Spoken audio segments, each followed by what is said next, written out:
সংখ্যালঘুৰ নামত কোনে কৰিছে ৰাজনীতি সংখ্যালঘুৰ উচ্ছেদে কাক লাভান্বিত কৰিব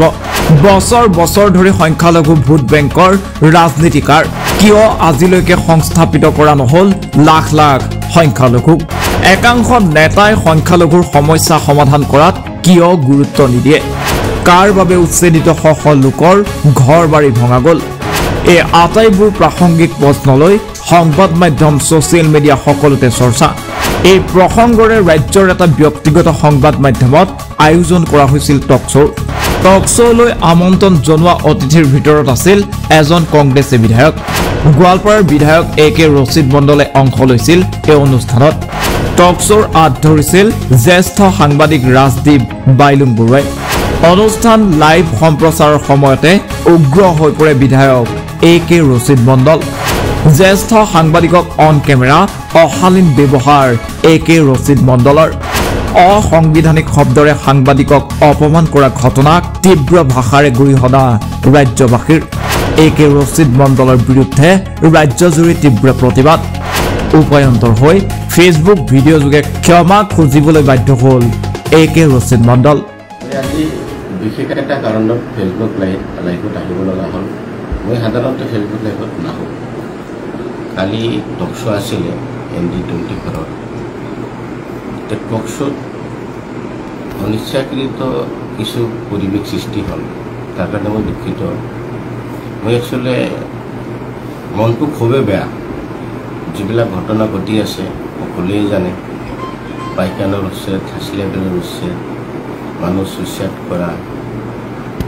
গুলি খাই মানুহ মৰিলে মানুহ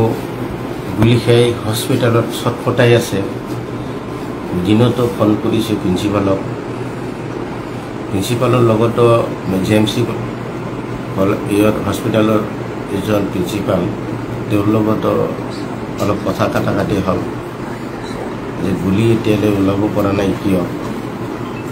তাৰপিছত মুখ্যমন্ত্ৰীও খবৰলৈ থকা বুলি ক'ল মোক তেতিয়া অলপ ভাল লাগিছে আৰু এই বিশেষ কাৰণবিলাকত মনটো খুবেই বেয়া হৈ আছিল যিজন মানুহ গুলি খাই মৃত্যুবৰণ কৰিলে তেওঁ ডেড বডি লৈ মানে 2টা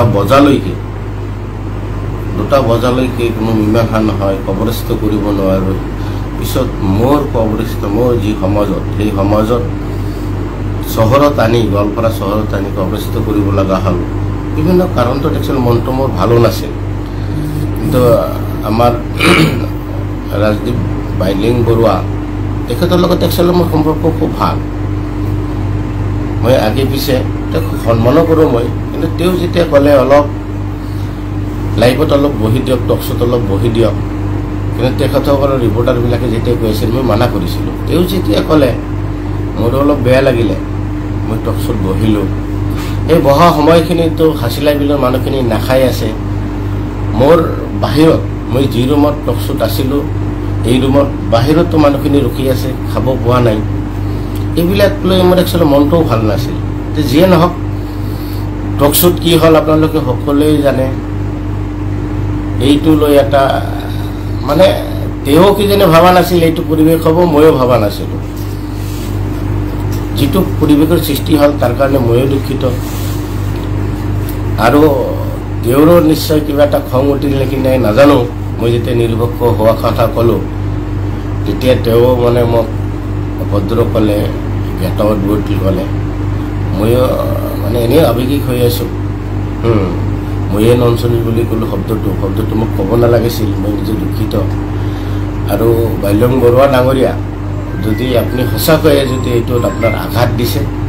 মই দুখিত আপোনাৰ ওচৰত মই ক্ষমা খুজিছোঁ আপুনি এইটো বস্তু উঠাই ল'ব আগৰ নিচিনাই আমি ৰাইজৰ কাম কৰোঁ আপোনাৰো উদ্দেশ্য এটাই মিডিয়া বাছি লৈছে ৰাইজৰ কাম কৰা মোৰো এটাই উদ্দেশ্য ৰাইজৰ কাম কৰা মই এটা ৰাজনৈতিক দল বাছি লৈছোঁ আমাৰ উদ্দেশ্য একেই আৰু এই লৈ যদি সাংবাদিক সমাজত যদি কিবা আপোনালোকে মই ফেচবুকত দেখি আছোঁ বিভিন্নজনে বিভিন্ন ধৰণৰ মতামত দি আছে গতিকে সাংবাদিক জগতকো যদি মই কিবা আঘাত দিছোঁ তাৰ কাৰণে মই দুখিত আৰু মই আশা কৰিছোঁ এইটো এই মুহূৰ্ততে শেষ হওক আমি সকলোৱে ৰাইজৰ চিন্তা কৰোঁ আৰু আমি জনসেৱা কৰোঁ আৰু সকলোৰে মংগল হওক মই এইখিনি কৈয়ে মই আজি ফেচবুক লাইভটো শেষ কৰিলোঁ ধন্যবাদ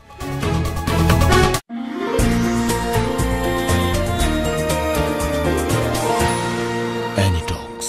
হুতৰ বিপৰীতে ৰাইজৰ স্বাৰ্থত